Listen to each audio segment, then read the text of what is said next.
சாணுக்குட்டிக்கு இன்றைக்கி ஸ்கூல்லே லீவ் விட்டாங்க. நானு, கதிர், சாணு 3 பேரும் சேர்ந்து கார்டனிங் வேலையை இன்றைக்கி முடிச்சிடலான்னு சொல்லிட்டு பிளான் பண்ணி காலையிலேயே இறங்கிட்டோம்.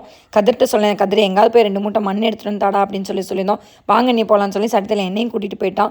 போய் 2 மூட்டை மண் எடுத்துகிட்டு வந்து வச்சுருந்தோம். குட்டி குட்டி டப்பாலேருந்து மீடியம் டப்பாலேருந்து பெரிய டப்பா வரைக்கும் ஃபுல்லாக மண்ணை ஃபஸ்ட்டு ஃபில் பண்ணிவிட்டு தண்ணி ஊற்றி ஊற விட்டுட்டோம். அதுக்கப்புறம் குட்டி குட்டி டப்பாலாம் வந்து வீட்டுக்கு என்ட்ரன்ஸ் முன்னாடி சரி மணி பிளான்ட் வச்சிடலான்னு சொல்லிட்டு வச்சுட்டு இருந்தோம்.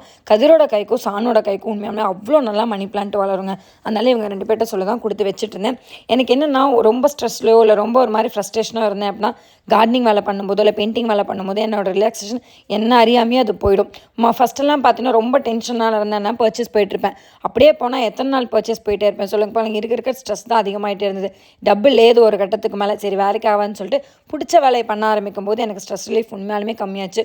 உங்களுக்கு வேணும்னா அதை கண்டிப்பாக ட்ரை பண்ணி பாருங்கள். ஒரு வழியை சுத்தமாக க்ளீன் பண்ணிட்டோம். ஆனால் இந்த பிரண்டை செடி மட்டும் கட் பண்ணி போட்டேன். 2-3 பேர் பிரண்டை செடி வீட்டில் வைக்காதமா நெகட்டிவ் எனர்ஜி அப்படின்னு சொல்லிட்டாங்க. உங்களில் யாருக்காவது இதை பற்றி தெரிஞ்சால் மறக்காமல் கமெண்ட்டில் சொல்லுங்கள். இதெல்லாம் கழுவி கூட்டி தொடச்சி எடுக்கிறதுக்குள்ளே உண்மையாலுமே போதும் ஆயிடுச்சு.